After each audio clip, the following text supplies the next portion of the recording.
I have a confession to make. For the past year and a half, I've been reading books. I know, I'm so ashamed of myself. I mean, what an absolute nerd loser. But the worst part is, it hasn't just been reading like fun, exciting fiction books with extensive world building and powerful storytelling, but it's also been like boring autobiographies, non-fiction, political philosophy. But wait, before you call me an absolute dweeb in the comments, first, hear me out. When I was younger, I used to absolutely hate reading. I think that since we all had required readings at school, the entire process of reading just felt like a massive chore. But over the past year and a half, I've been reading, like a lot, like 2 hours every day. And what's more is, I've actually been enjoying it. And I know that everyone who's watching this is thinking, how is that even possible? I mean, like words, pages, sentences? Never even seen one of those. How can I find the time in the day to read a book when I'm so busy getting all of my information spoon-fed to me on YouTube while I simultaneously doom scroll through TikTok on my phone? And also I'm illiterate. And you know what? I feel you. It's hard to find time to read when our lives are so busy between juggling work, family, exercising, mental health, our social lives, chores, putting food on the table, paying rent, and everything else that goes into our chaotic lives. Heck, my life is hella busy too. I work a full-time 9-to-5 job. I try to exercise regularly and eat healthy. I try to go outside and touch grass once every other month. And I'm not even necessarily someone who's an avid reader. I feel like sometimes when you see people on YouTube or Book talk about how they just read 15 books in the past 2 months. Once again, we've just somehow managed to accumulate a few more new books over the past 2 weeks. So let's do a little haul. These are all the books that I read in January and February. It can feel a little discouraging because how the fuck? I just want to say I'm not that person. I'm just a normal ass dude. And still, I've kind of just naturally fallen into the habit of reading for 2 hours every day. I want to share with you how I got there so that, maybe it can help you too. First, the basics. Without these two things, I think I would have quit reading a long time ago. First, digital books.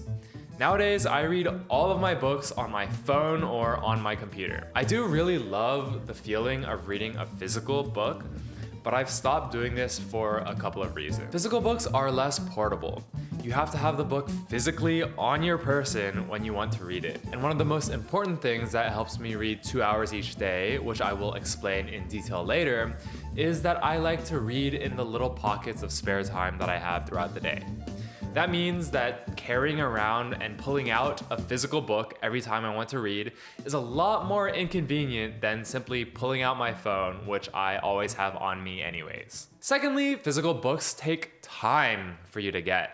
From the moment you decide you want to read something to the moment that you're actually able to read it, it could take days or weeks, depending on how busy your schedule is and whether you choose to go to the local public library, the bookstore, or online ordering to get your book. Now, I'm all for going to the library or the bookstore to get your books. But for me personally, when I'm curious about a certain book or topic, I like to be able to get a digital book and start reading right away. And when you magnify this on the scale of dozens of books, this saves me so much time. Thirdly, physical books are really expensive. If you want to commit to reading a lot, say 1 book every other week, purchasing physical books at on average $20 each will run you $500 a year. That's a lot of money. So how then do you find books online? Well, some books, especially older ones, may have PDFs that you could search up. What you shouldn't do, however, is go to a website called LibGen, which has text files of countless books, from textbooks to nonfiction to fiction, for download for free. Again, you should not go to the website called LibGen, which has countless books for download for free. don't do it. Just a quick tip on digital file formats. PDF files are the standard universal text formatting. There's also .mobi files, which are used for Amazon Kindle Reader, and EPUB files, which are used for the Apple Books Reader. Depending on the type of file you have, you should be able to find online converters to convert the file to be compatible with your preferred e-reader. I personally read the PDF straight up, or I use Apple Books to sync my progress between devices. Do y'all ever run into the issue where you're reading a book, but then you get kind of bored and you want to read something else, but you have to finish your current book first, but you don't feel motivated to read it, so you start reading less, and eventually you stop reading altogether? This used to be exactly me, but let me tell you, I have found the solution. The solution is to read multiple books at the same time. I know, it's not glamorous, but when I first discovered that you could do this, that this was even possible, it blew my mind.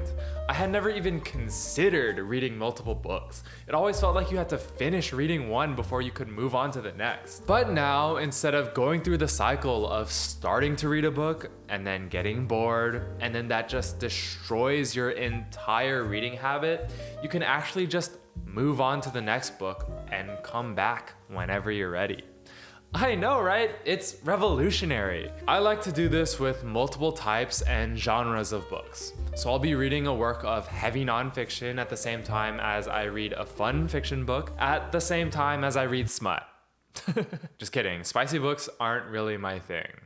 But yeah, I'll be reading a nonfiction and a fiction at the same time. For example, currently I'm reading The Wretched of the Earth and Dune 4. I know, absolute degenerate. Try it. It feels so wrong, but it works so well. Okay, these are the two most basic approaches that have helped me maintain my reading habit. Reading digital books and reading multiple books at the same time. If there's anything that I'd like you to take away from this video as you delve into your reading journey, it would be these two things. Now, let's get into the nitty-gritty of how I even find 2 hours every day to read. Starting in high school, every morning when I'd wake up, I'd sit on the toilet for 15 minutes. Now, I used to scroll on Instagram during this time, but I began to realize that starting my day with a 15-minute doom scroll made me feel a little more groggy, a little more crappy. But I didn't want those 15 minutes to go straight down the drain, so instead of doom scrolling, I now use this time to read. Particularly the news. Ugh, I know, right? Staying up to date on current events and the current political climate. Now, if you happen to be one of those people that takes a shit at any random point in the day when you feel like it, I admire you. I admire your unwavering commitment to chaos and your unhinged willingness to seek out and blow up any public restroom without warning. Like, honestly, is admirable. But if you do that, then those 15 minutes of consistent free time might not be available to you in the same way. But honestly, who cares? Those were shit times anyways. I work a 9-to-5 job, and when I go into work, I take the metro. Now, during my commute, I have about 30 minutes each morning where I'm either waiting at the metro station for my train or sitting on the train traveling to my destination. I'll take this time to continue reading one of my books. I also have 30 minutes after work when I'm taking the metro back home, so I'll also use that time to read. Now, I think you can see why reading digital books is so much more convenient for me. Instead of having to pull out a whole ass hardcover book out of my backpack while I'm underground waiting for the train with like 80 other commuters around me running to catch their trains, I can just pull out my phone and start reading there. And, as I mentioned, I like to read multiple books at the same time. So when I'm on the train or at the station, I'll choose which book to read depending on how I'm feeling in that moment. If I wanted to have the same options, I'd have to carry around like 3 books everywhere I go, which I can't risk someone coming over to me, slamming my books onto the ground and then shoving me into a locker, you know? Like, I can't relive the trauma of pre-K again. The only downside is that I don't look as cool and mysterious as if I had a real physical book. Now, if you commute to work in your car, then I guess it just sucks to suck. Maybe you should have thought about that when you chose to drive your car to work in stop and go traffic instead of treating yourself to the absolutely glorious experience of commuting to work in the dirt-ridden trains of America's crumbling public transportation infrastructure. That sounds like a joke. It's not. I'm a huge advocate for using public transportation whenever and wherever you can. And I know that it's bad sometimes. Our public transportation infrastructure needs a ton of work. And who knows when our government will do what's right by the people and build some goddamn infrastructure. I realized recently that half the time that I'm spending at the gym, I'm not doing anything.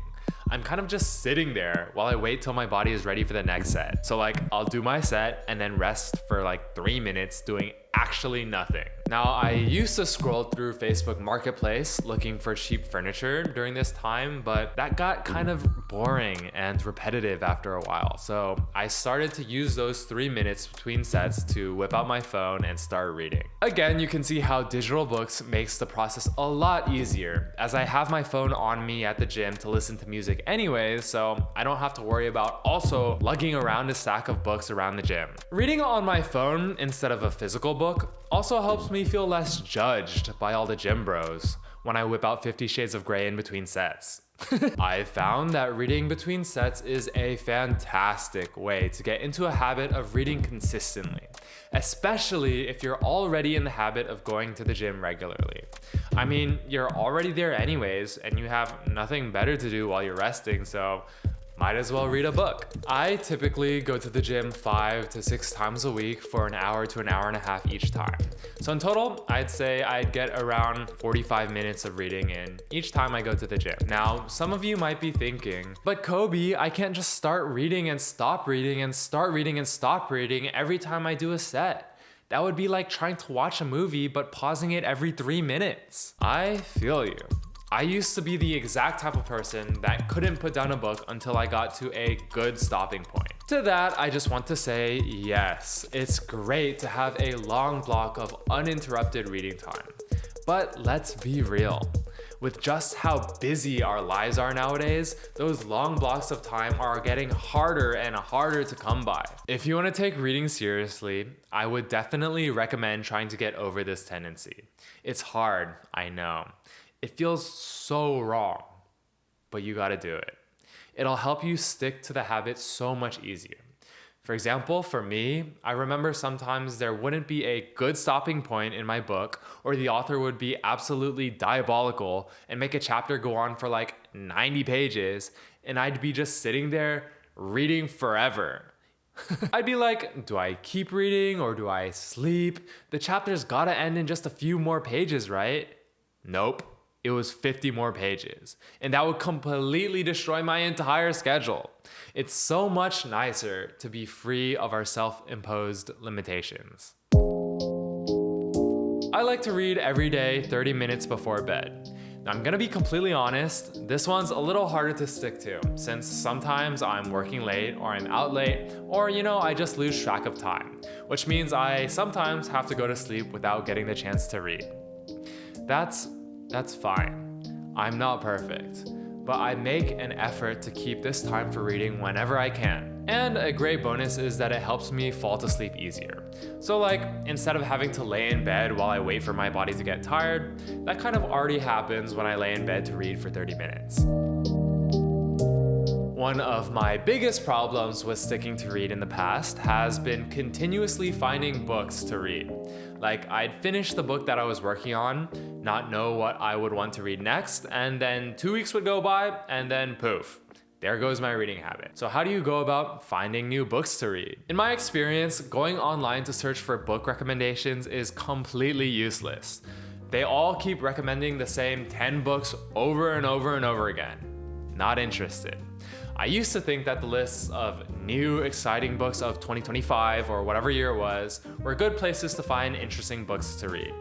That is until I read The Midnight Library and The Loneliest Americans back to back, and I was so utterly pissed off and disgusted by both of them that I lost all faith in any recommendation compilation site forever. That's when I started asking my friends for recommendations, and I've never looked back since.